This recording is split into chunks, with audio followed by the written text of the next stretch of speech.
அனைவருக்கும் வணக்கம். என் பெயர் அர்ச்சனா. நான் 6ஆம் வகுப்பு படிக்கின்றேன். குமாரசுவாமி காமராஜா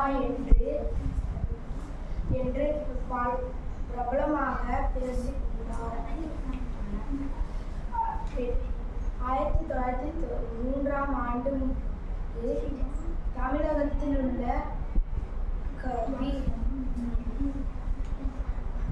விருதுநகரில் பிறந்தார். இவர்